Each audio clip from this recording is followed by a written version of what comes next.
Alors ce matin, on continue avec The Greatest Things, les meilleures choses pour 2026 dans nos vies. Amen.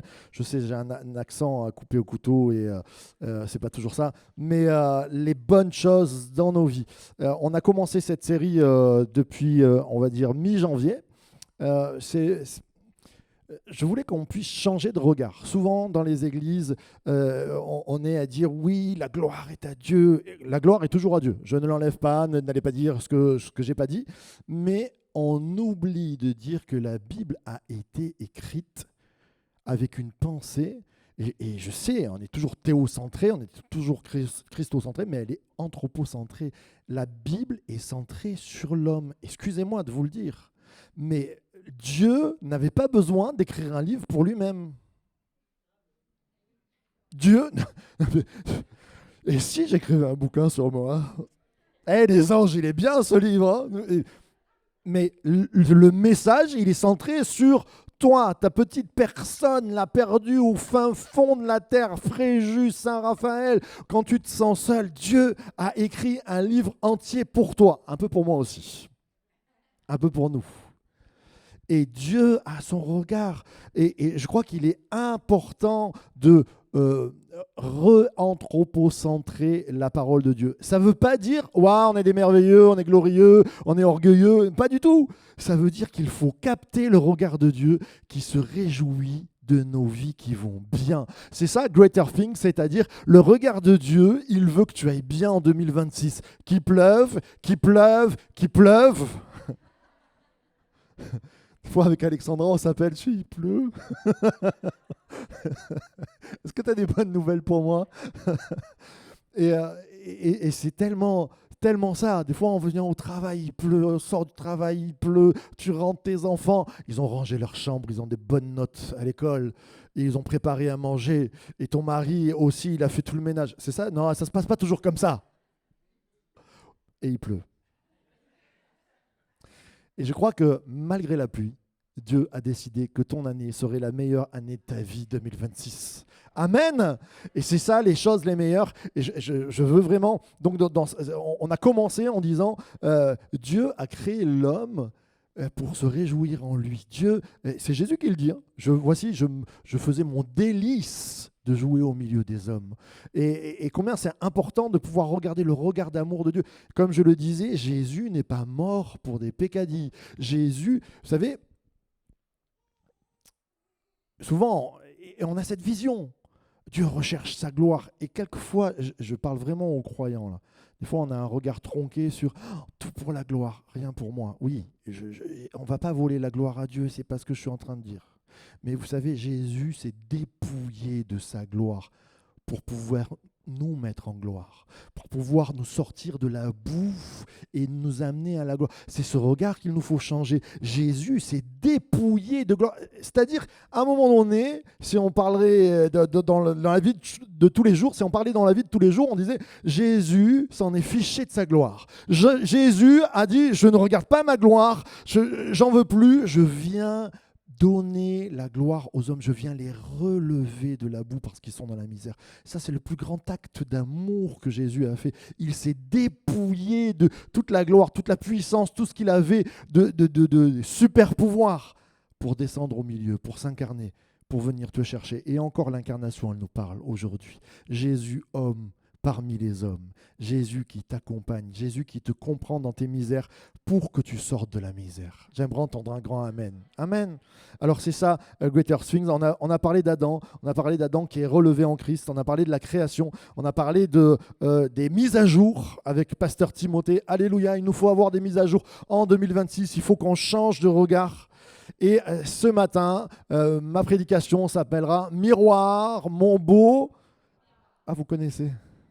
Vous avez déjà vu? Miroir. Ah non, ça me rappelle quelque chose, ça. Miroir, mon beau miroir. C'est dans Réponse. Non. Cendrillon. Non, c'est pas Cendrillon. C'est Blanche-Neige. Qui ne connaît pas l'histoire de Blanche-Neige? Il y a un enfant, il faudra lui donner la culture générale. Donc, vous avez tous vu Blanche-Neige.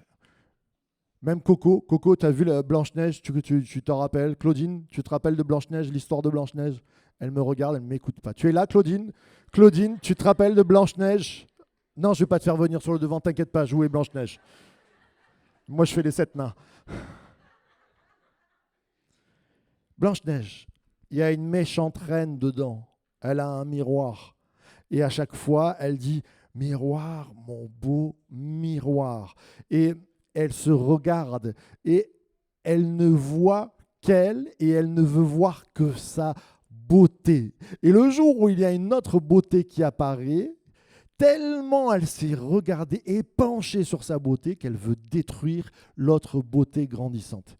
Et c'est tout à fait le contraire que nous voulons faire à l'Église Source de Vie. L'Église Source de Vie, j'aimerais te dire, nous voulons regarder notre beauté. Oui, Dieu nous a fait merveilleux, surtout moi, mais je veux voir les beautés montantes. Je veux voir grandir des beautés dans cette Église. Je veux que c'est ça l'Église, c'est se réjouir qu'il y a plus beau que nous, qu'il y a plus grand que nous.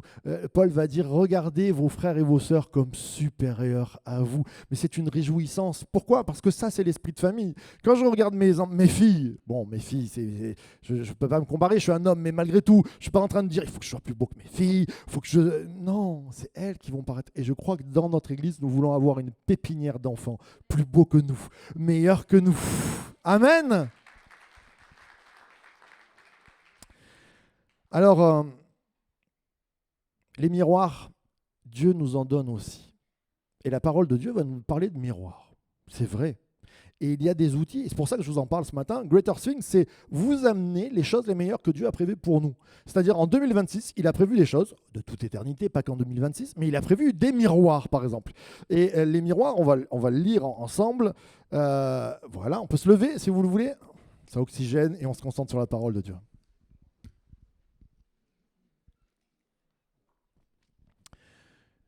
Épître de Jacques, c'est le frère de Jésus. Car si quelqu'un écoute la parole et ne la met pas en pratique, il est semblable à un homme qui regarde dans un miroir son visage naturel et qui, après s'être regardé, s'en va et oublie aussitôt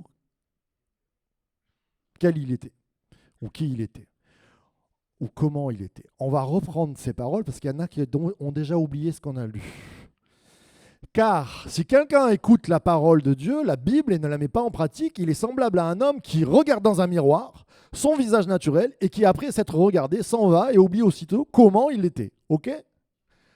Maintenant, il y a la traduction positive de Marc Ambrosio.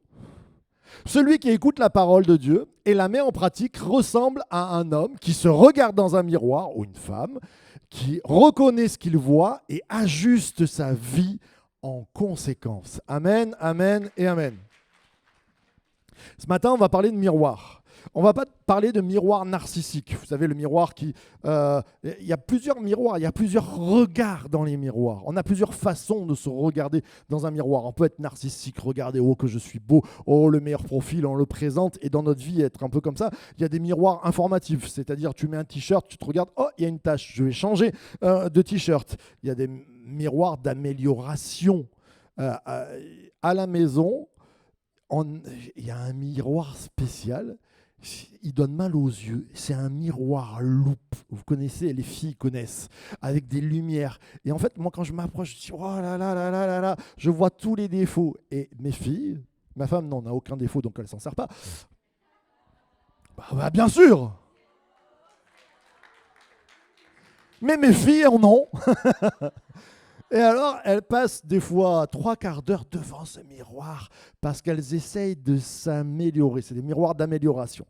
Et ce matin, la parole de Dieu, elle va nous donner Dieu va nous donner plusieurs miroirs dans la vie.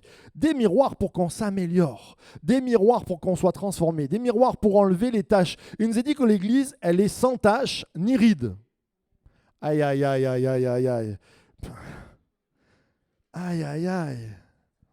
Sans tache ni ride. Non, mais c'est un level miraculeux que Dieu est en train de faire.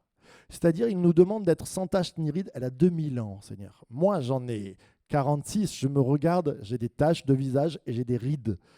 Je me dis comment l'Église, bien, on va avoir besoin d'un miracle, mais avant tout, on va avoir besoin d'un miroir. C'est pour ça qu'en 2026, une des meilleures choses, c'est le miroir, les miroirs que Dieu veut nous donner. Le premier, il est cité là, c'est la parole de Dieu. La Bible, c'est un vieux livre, je ne sais pas où elle est passée la mienne, mais c'est un vieux livre, et pourtant c'est Dieu qui l'a préparé comme un miroir. C'est-à-dire que quand tu lis la Bible, si tu n'en as pas, on t'en offre. Tu vas à la sortie, tu vas voir les gens de l'accueil, tu dis je veux une Bible, on va en chercher une, on te la trouve, d'accord? Et c'est un miroir où Dieu a mis des reflets au travers d'histoires, au travers d'écrits, et il nous a dit que toute l'écriture est utile. Dans 2 Timothée, il y a une utilité. Et on va voir ce matin combien il est important, ce miroir. Il y a aussi le miroir de l'Église, le miroir des autres.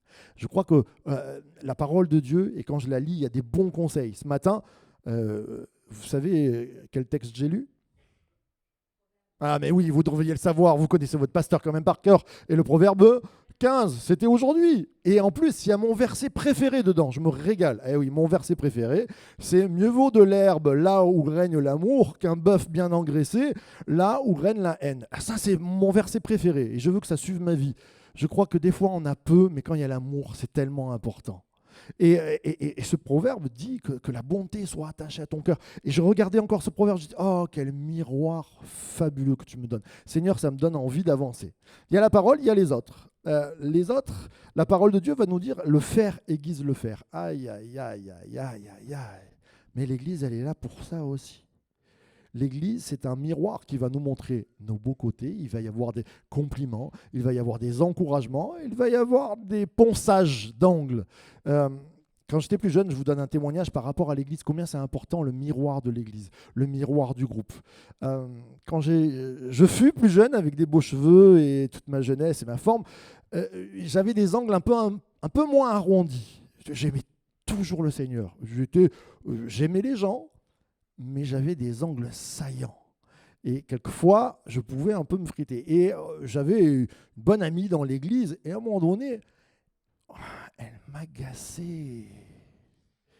Et à chaque fois qu'on avait un sujet, on se prenait la tête dessus, et alors ça fritait. Et un jour, je vois un copain qui l'aimait bien. Ils se sont mis ensemble après. Et je commence à dire, ouais, je suis agacé, tout ça. Et là, il me regarde et il me met un miroir. Il me dit, ouais, mais t'es agacé, mais en fait, t'es la même personne qu'elle. Tu lui ressembles tellement. Et là, il m'a mis le miroir de tes défauts que tu es en train de critiquer, les défauts de l'autre, là, tu as exactement les mêmes. Oh, j'ai refusé cette parole. J'ai dit, mais non, mais jamais de la vie. Je ne cite pas des noms parce que c'est pas si loin que ça. Mais je dis, non, c'est pas vrai, nanana. Et puis après, j'ai réalisé ce qu'il m'avait dit et il avait tellement raison. C'est ça l'Église. Quelquefois, quand on est seul, et il n'est pas bon d'être seul. Je vous le dis, il n'est pas bon d'être seul. Les gens qui s'isolent, qui ne travaillent pas, qui restent dans leur coin, qui jamais ne vont aiguiser leur fer, eh bien, ils restent avec des angles saillants. Et je crois que l'Église, elle est un miroir pour arrondir les angles. Plus jeune, j'étais impétueux et quelquefois, ça donnait des actions méchantes. Parce que quand on a des angles pointus, ça fait mal. Et Dieu veut poncer nos angles. Alors, les miroirs sont salutaires. Et puis, il y a le miroir de l'esprit, le Saint-Esprit. Dieu qui vient parler à nos cœurs. Dieu qui vient parler là où on est. T'es assis ce matin, Dieu parle dans l'église. Mais quelquefois, tu es au volant de ta voiture et puis tu es prêt à klaxonner et à dire « Ah !» Et puis le Saint-Esprit te rappelle. Au fait, le prédicateur, la semaine dernière, il a prêché sur l'amour. Oh, tu klaxonnes, tu dis « Je t'aime !» De l'amour du Seigneur. On dit comme ça. Alors ce matin, 3 miroirs qu'il nous faut avoir. La parole, l'Église, les frères et sœurs, le groupe et l'Esprit de Dieu. L'Esprit sonde de tout, il nous est dit dans la parole de Dieu. 3 miroirs et 3 façons de regarder dans le miroir. C'est comment je vais voir. Tu peux avoir le plus beau des miroirs et jamais ne te regarder. C'est ton regard qui va changer la chose. Tu peux avoir la meilleure parole de Dieu. La parole de Dieu n'a jamais changé. Ça fait 2000 ans qu'elle a été écrite et pourtant dans les églises, il y a toujours et encore quelquefois les mêmes problèmes. Pourquoi ? Parce qu'on a un regard qui n'est pas bon. Il nous faut avoir le bon regard. Regarder sur ce que Dieu donne. Alors le premier, c'est le regard de la sincérité.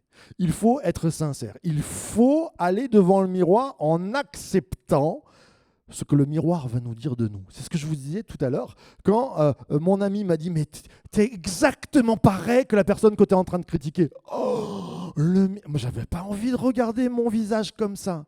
Je n'avais pas envie de regarder mon âme parce que je voyais tous les défauts. Je disais « Regarde la paille qu'elle a, la paille qu'elle a. » Et là, il m'a mis un baobab dans la tête, une poutre énorme. Avoir un regard de sincérité, c'est quand la parole de Dieu, on ne va pas choisir les versets qui nous vont. Que les versets qui nous vont.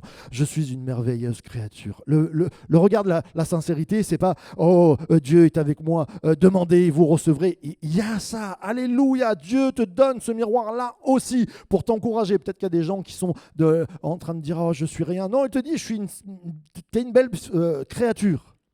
Mais aussi, il nous rappelle, l'homme a un cœur tortueux par-dessus tout. Aïe, aïe, aïe, aïe, aïe, aïe. Est-ce que mon cœur est tortueux ? Est-ce que quand je regarde mon regard sur le miroir, comment je le prends ? Il y a des personnes qui prennent des versets et qui en enlèvent d'autres. Je crois que Dieu nous a donné un miroir pour qu'on se regarde entièrement, même si ça fait mal. Même si ça fait mal. Ce matin, on était en train de parler avec une sœur et c'est très intéressant. Elle regardait une vidéo sur quand on te demande quand on te tape sur la joue droite, tends la joue gauche. Et alors en ce moment, il y a, et depuis une dizaine d'années, toute une théorie. Oui, en fait, ça ne veut pas dire de tendre la joue gauche. En fait, même, c'était le contraire. C'est comme un combat. Tout ça. Mais n'importe quoi. Je vous le dis, du haut de l'estrade, je fais la fronde contre ces messages-là. Quand Jésus te dit « tends la joue gauche », l'autre joue, c'est l'autre, tu l'attends, tu te tais. C'est, tout le contexte de la parole de Dieu nous montre que nous ne sommes pas appelés à combattre avec les mains, avec notre colère, mais nous sommes appelés à combattre avec l'amour. Enfin, si Jésus, à la croix, quand il a pris un coup de fouet ou avant la croix, il se retourne et... comme disaient les inconnus, s'il commence à multiplier les pains, mais d'une autre manière, ça aurait fait mal. C'était le Fils de Dieu. Il nous a dit, il aurait pu demander des myriades, des légions d'anges. C'est-à-dire, l'homme, Dieu, aurait pu claquer des doigts, l'humanité, c'était fini. Mais il a tendu l'autre joue. Mes frères et sœurs, quand la parole ne nous va plus et qu'on essaye de tordre le sens à des choses simples, ce sont juste des choses simples, eh bien, c'est qu'on a peut-être un problème de miroir, c'est qu'on a un problème de... On veut garder une face cachée, peut-être. On a le bon profil, mais derrière, là, on a les crocs. Seigneur, garde-nous. Le regard de sincérité, c'est quand je viens à l'église, mon miroir ne doit pas être que les flatteurs. C'est-à-dire, il y a des personnes qui m'aiment bien. Si je reste qu'avec Laetitia, on va s'encourager. On est des encourageurs. Non, oui, salut, tu vas bien, tout ça. Mais des fois, il faut que je trouve des gens un peu plus... Je ne dirais pas qui. Mais on ne peut pas rester qu'avec des gens qui nous disent que du bien parce qu'on s'aime bien, parce qu'on est amis depuis longtemps et toutes ces choses-là. Je crois qu'on a besoin d'aiguiser notre fer. Ça ne veut pas dire qu'on doit se prendre des raclés. Ce n'est pas ça l'Église.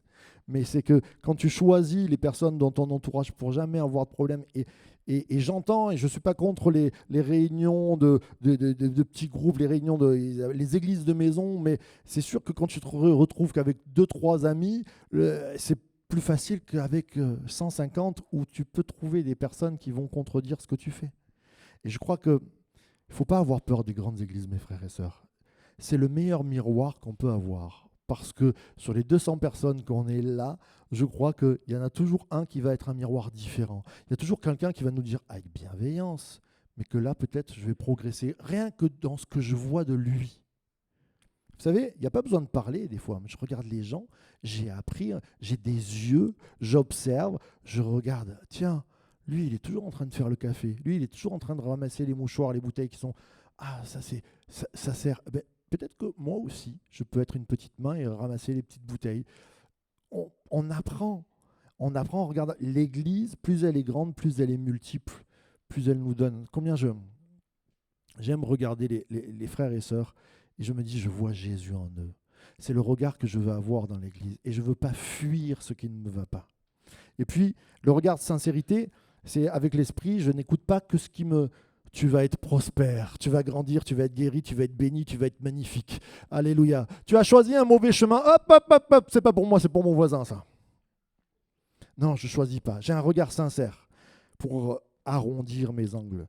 Le psaume 51 nous dit « Ô Dieu, crée en moi un cœur tortueux. » Ah non, pardon, c'est je. « Ô Dieu, crée en moi un cœur pur. » Ce matin, que ce soit notre prière. « Ô Dieu, crée en moi un cœur pur. » Je ne peux pas être un tricheur. Je peux pas, quand je dis ça, si je triche dans ma vie, si je fais des mauvaises actions, si je fais des demi-vérités ou des demi... Quand je me regarde face à ce miroir, je dis, Seigneur, change-moi, crée en moi un cœur pur. Ça va me coûter. Ça me coûte. Ça va coûter mon caractère, mais ça va changer. Parce qu'en 2026, c'est ça qui va t'amener à la bénédiction. C'est venir tel que nous sommes. On a des problèmes dans nos vies. En fait, le vrai piège de l'Église, c'est l'hypocrisie.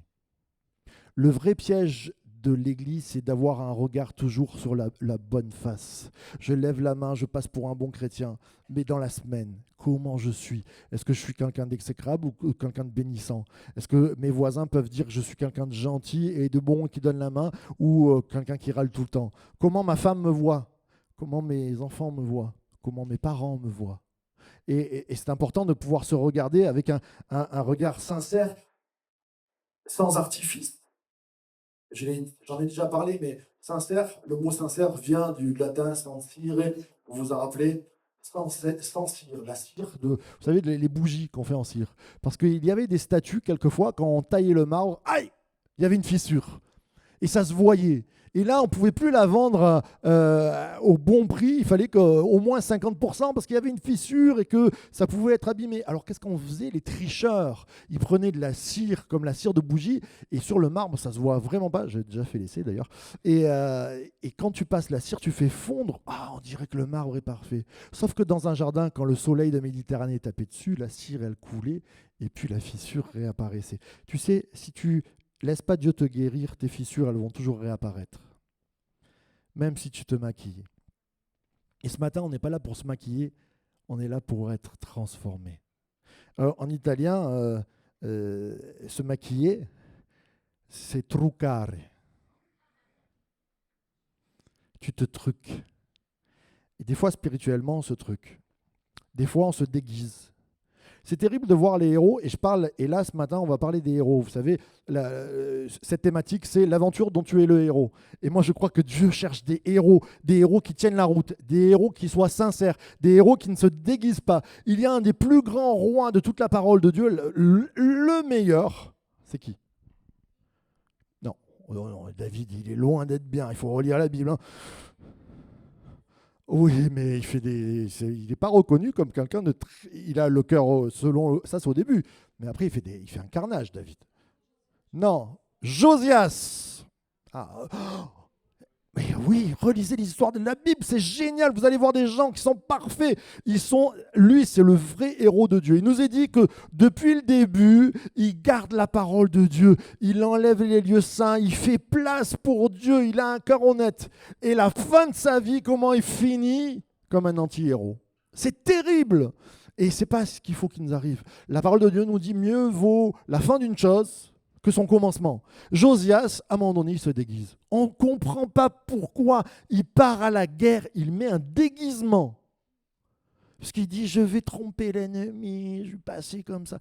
Et il y a même un autre roi qui dit, tu ne devrais pas faire ça. Il y a un miroir qui vient le prévenir. Dieu lui envoie un miroir en face de lui. Vous savez que Dieu ne va pas forcément utiliser le pasteur Marc Ambrosio ou le frère Seki qui vient vous voir ou Alexandra. Quelquefois, il vous envoie quelqu'un de votre famille ou quelqu'un avec qui vous travaillez. Et ça, c'est le Saint-Esprit qui vous le dit. Je vous donne juste un témoignage que certains jeunes connaissent, mais euh, quand j'étais plus jeune au collège et que j'étais un peu torturé entre bien agir, je connaissais la parole de Dieu, mais être, comment ils disent les enfants, populaire. Mes filles, elles disaient ça, être populaire. Et être populaire au collège, c'était être un bad boy. Hein, être un mauvais garçon, c'était traîner avec ceux qui faisaient des bêtises. Et moi, ça m'allait bien être un bad boy. Et donc, on faisait, oh là là, les bêtises qu'on a fait maintenant, j'ai honte de tout ce qu'on a pu faire. Et un jour, j'ai un copain à moi, d'origine italienne, il s'appelait Carbone. Et Carbone, il vient me voir, et je dis, on va faire un sale coup encore ensemble. Et il me regarde et il me dit, Marc, tu devrais pas traîner avec ce groupe-là. Toi, t'es pas pour ça. Je me dis, mais d'où il sort celui-là? Et j'ai senti que à travers la bouche de Carbone, qui était totalement pas de l'Église, Dieu était en train de me parler, il me mettait un miroir face à moi. Et le pauvre Josias, il n'a pas écouté le roi qui lui a dit, mais ne te déguise pas. Et c'est fou, pendant le combat, il nous a dit, Josias, il est en train de, il est au milieu, il y a une flèche qui vient, schlac, une flèche perdue, tu sais, au milieu de tout le combat, tac, et il se fait tuer. Et ce que j'ai envie de te dire, c'est qu'on peut jouer aux hypocrites pendant un temps. Je l'ai fait, j'ai joué à l'hypocrite dans l'Église, c'est-à-dire ne pas venir tel que je suis, ne pas dévoiler devant Dieu. Je ne dis pas c'est du voyeurisme, attention, ne confondez pas voyeurisme et dévoiler son cœur à Dieu. Mais il y a des moments où on se déguise, il y a des moments où on met du trucare, on met du maquillage sur nous. Et ça, un jour, ça va nous être fatal comme Josias. Josias, héros de Dieu exceptionnel, celui qui est considéré comme le meilleur des rois, il meurt en anti-héros parce qu'il s'est déguisé. Mes frères et sœurs, ce matin, on a un miroir, qu'il soit sincère et pas sélectif. Sans tache ni ride, moi j'en ai des taches, des rides, comme je disais, mais je crois que les héros tombent quelquefois, mais les héros, Dieu veut les relever. Il y a une parole que j'affectionne particulièrement. Cette fois, le juste tombe, cette fois, il se relève. Ce n'est pas parce que tu es tombé dans la semaine que tu dois cacher ça à Dieu. Quand tu prends le pain et le vin, tu dois dire, Seigneur, c'est une coupe de délivrance. Je veux remonter en selle. Je veux avancer. Tu vois en moi un héros pour 2026. Proverbe 28, 13, lisez les proverbes. Si vous n'aimez pas trop lire la Bible, il y a les psaumes au milieu, juste après il y a les proverbes. Celui qui cache ses transgressions ne prospère point. Celui qui cache ses transgressions ne prospère point. Ce matin, on va faire un appel, tout à l'heure. Je ne vais pas te dire, viens et dis-moi tes transgressions. Je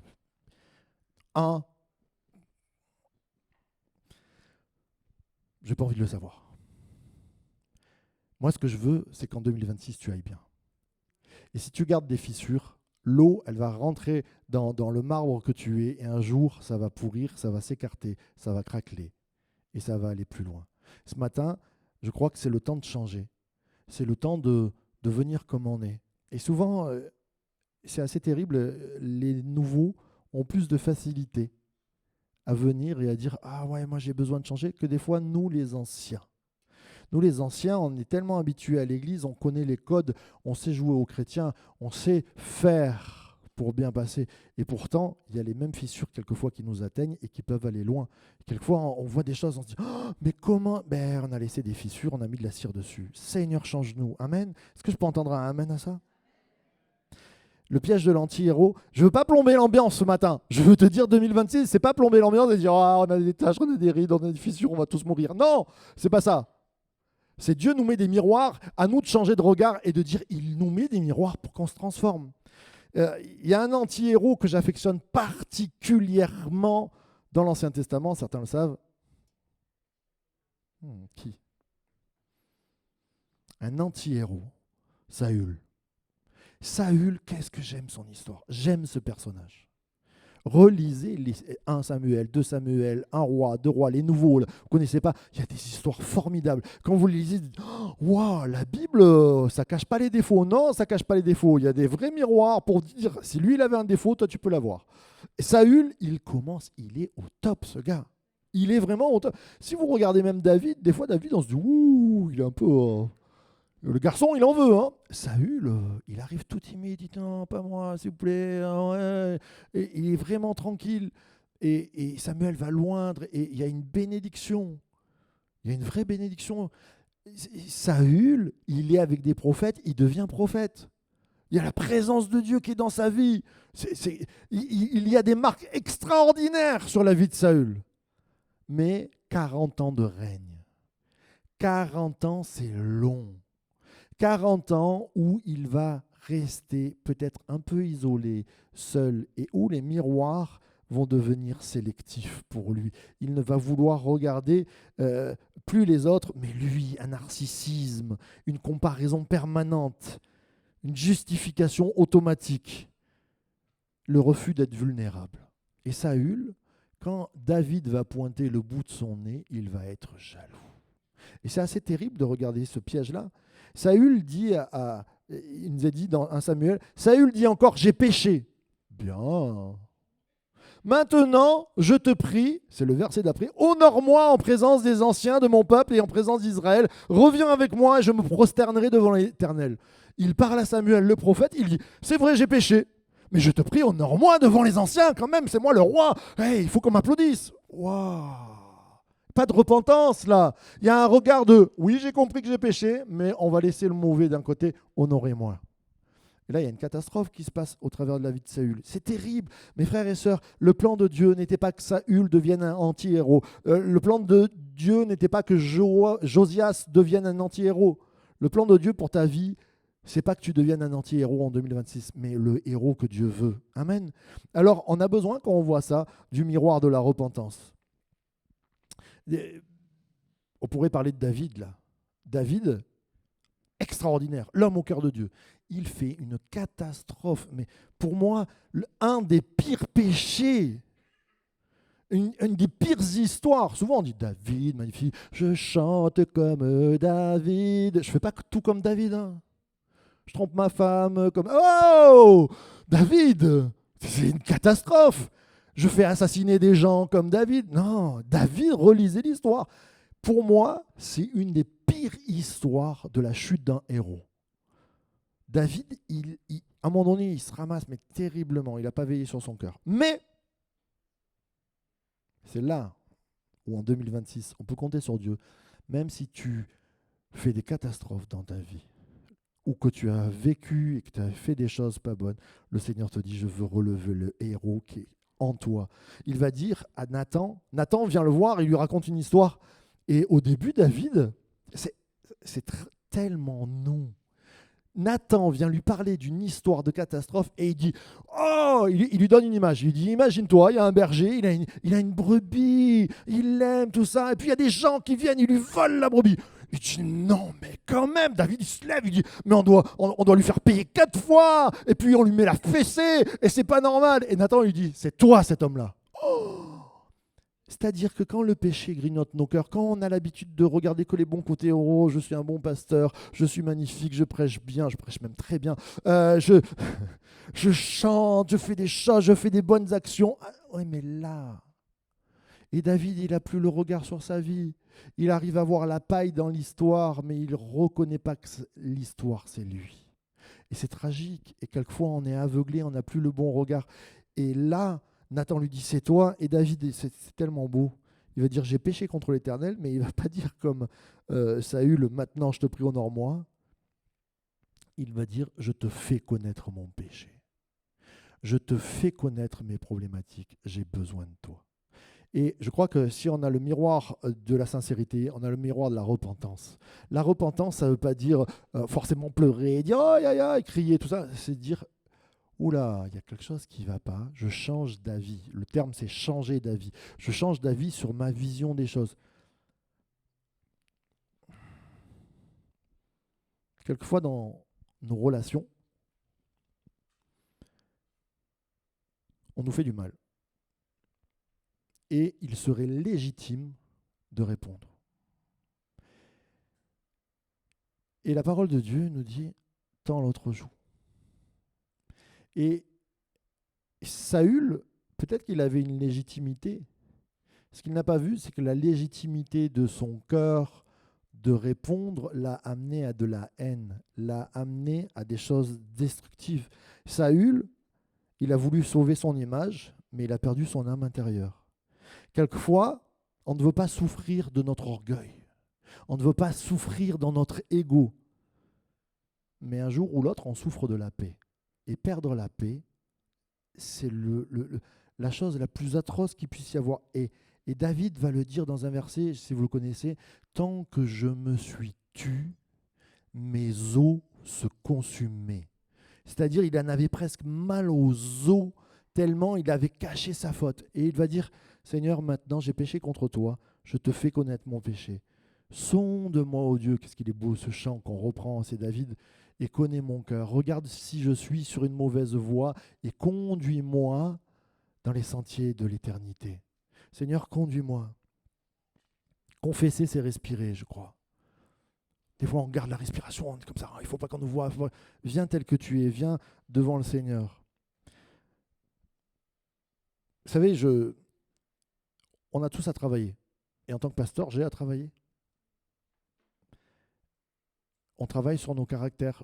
Hier, on a pris un temps, c'était la Saint-Valentin, 14 février, alors on a pris un temps, on aime bien discuter avec lui, on discutait, et je lui disais, tu sais, je sens en vieillissant que j'ai des mauvais côtés qui sont là, caractériels, des fois je m'irrite un peu plus, tout ça. Et j'ai dit, si je ne travaille pas ça avant la retraite, je risque d'être un mari à la retraite exécrable. Eh bien, tu me supporteras. C'est ça que j'ai dit. Non, jamais de la vie. Je me suis dit, je vais travailler. Parce qu'être un mari exécrable, c'est péché. Hein. Être une épouse exécrable, c'est péché. C'est manquer le but. Vous ne vous êtes pas mariés pour être exécrable, mais pour être amour ensemble. Et c'est pareil pour les parents, c'est pareil pour les relations avec les collègues. On n'est pas appelé à être exécrable. Et je crois que le miroir que nous regardons, c'est avec sincérité, on voit nos tâches, on se connaît quand même un petit peu. Et peut-être notre épouse, elle nous renvoie aussi un miroir. Et on peut regarder là-dedans. Et se dire, Seigneur, je confesse et j'ai envie de changer. Au quotidien, quand je me lève et que je prie, je dis, Seigneur, pardonne-moi et change-moi. J'ai trop un sale caractère d'Italien d'origine pour faire du bien tout le temps. Je peux faire du bien aux gens que j'aime, mais des fois, déjà, je fais du mal aux gens que j'aime. Alors imaginez-vous les gens que j'aime un peu moins.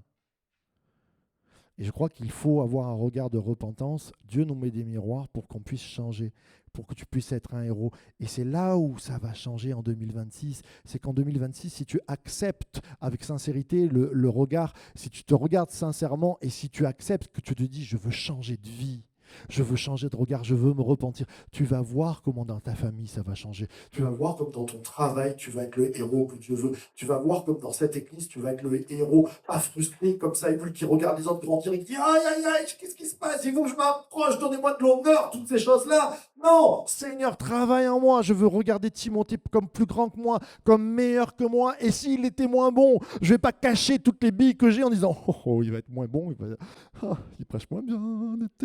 Non, je veux lui donner tous les atouts. Je veux tout lui donner à Timothée. Je veux qu'il prêche mieux que moi.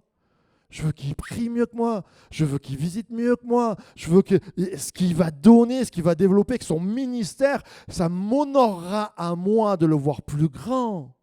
Et ça, on a besoin de tuer le ego d'origine italienne, française, russe, tout ce que tu veux, qui est là, qui dit « Moi, j'existe, monsieur !» Parce que ça, c'est destructeur. Nous voulons construire cette année. Nous voulons bénir. J'aimerais entendre un grand amen à ce choix de repentance.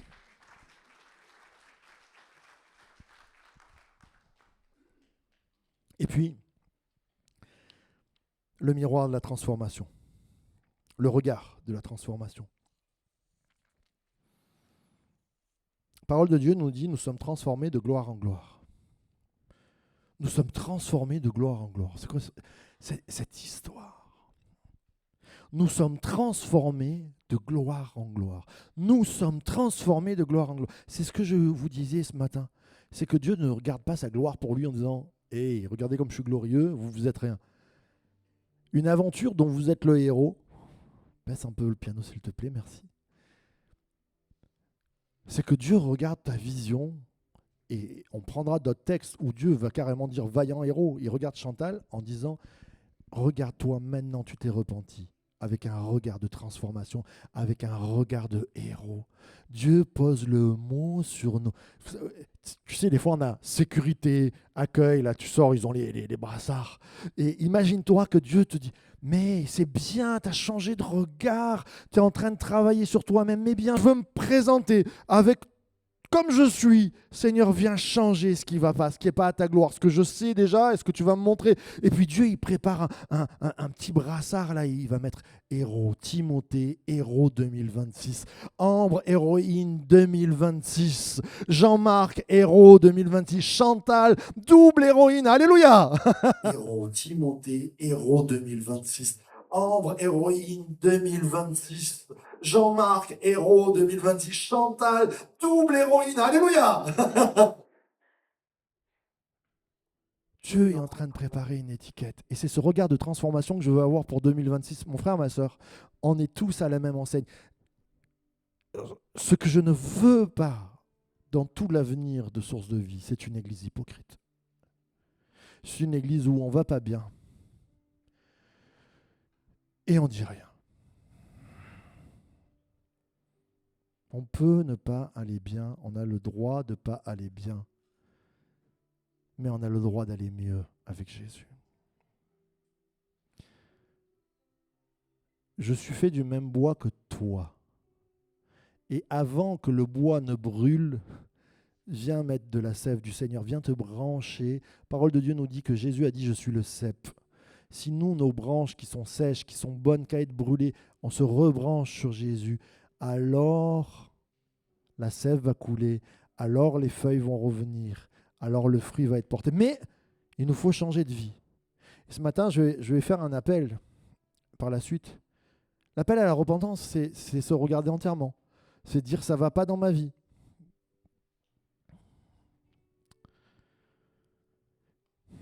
C'est prendre la parole en entier.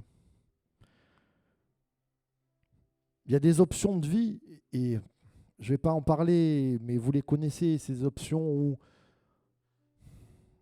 on sait que c'est à demi, que c'est à moitié, on sait qu'on triche un peu. Le Seigneur te dit, mais lâche cette tricherie, mets en vie ta règle, tu vas voir que en règle ta vie, pardon, et tu vas voir comme c'est bon, tu vas voir combien Dieu va transformer ta vie. Il y a des choix là ce matin, quand vous allez vous lever, qui vont peut-être vous coûter.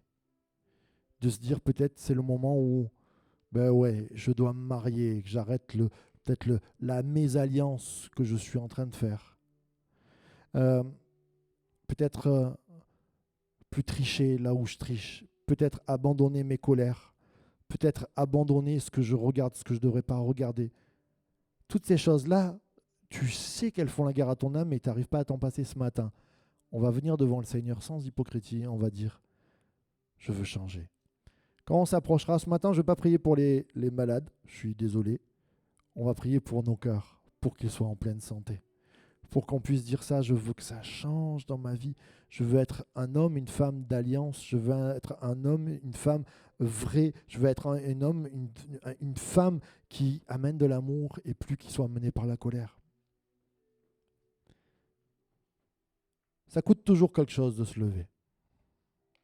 Un jour, il y a un homme dont nous sommes les descendants qui s'est levé parce qu'il y avait de l'injustice dans l'Église.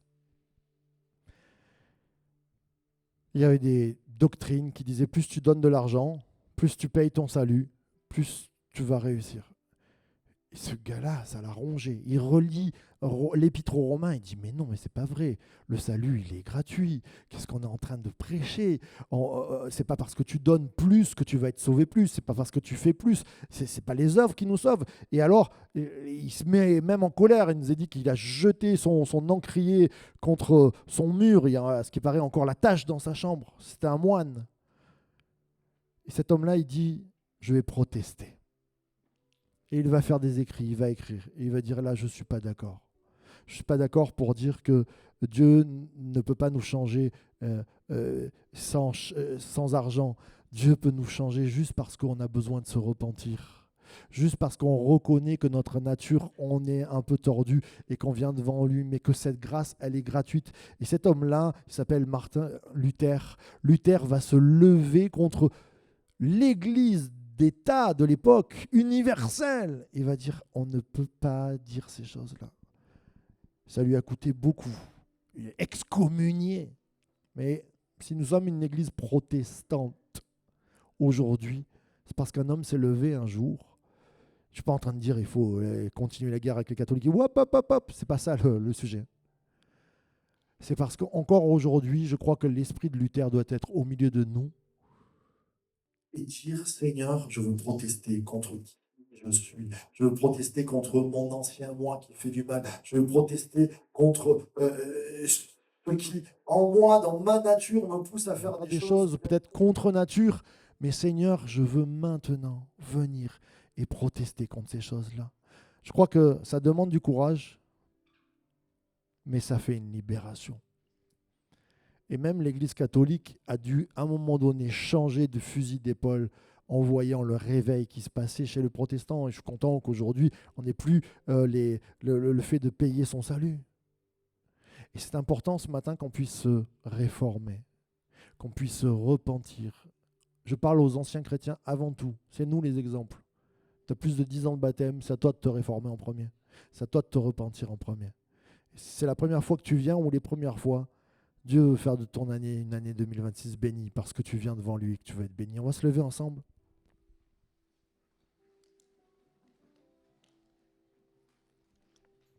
Je relis ces versets, si tu peux les afficher. Celui qui écoute la parole et la met en pratique ressemble à un homme qui se regarde dans un miroir, reconnaît ce qu'il voit et ajuste sa vie en conséquence. Ce matin, il y a le regard de la parole, le regard de l'Église, le regard du Saint-Esprit qui parle à ton cœur. Et c'est le moment de changer. C'est le moment de dire oui. C'est le moment d'avancer. C'est le moment de dire, Seigneur, je veux que mon année 2026 soit transformée. Et comme je te disais, on est du même bois. Et je suis le premier. Et j'appelle les anciens pour prier. Et moi-même, hier encore, je disais, on fait des temps de sabbat le samedi soir, on arrête tout, on se pose et en famille, on prie ensemble, on fait un petit culte. Je disais, il y a des choses à changer en moi. Et je suis le premier voix de serviteur à dire, j'ai besoin de la prière, j'ai besoin de l'action de Dieu pour être transformé. Je ne veux pas avoir juste qu'un beau côté. Je veux que cette année 2026 soit la meilleure de ma vie, comme pour la tienne. Alors je t'invite à t'approcher. Je t'invite à protester contre toutes les choses qui font la guerre à ton âme. Je t'invite à réformer ta vie. Je t'invite à dire, il y en a assez que mon cœur soit dans la dépression. Il y en a assez que mon cœur soit dans la colère. Il y en a assez que mon cœur soit dans l'adultère. Il y en a assez que mon cœur soit dans la mésalliance, dans toutes sortes de choses qui font la guerre à ma vie. Cette année 2026, je veux avoir un regard d'espérance, je veux avoir de la foi, je veux les meilleures choses. Alors plonge le regard entièrement et viens sur le devant, on va prier ensemble. Amen.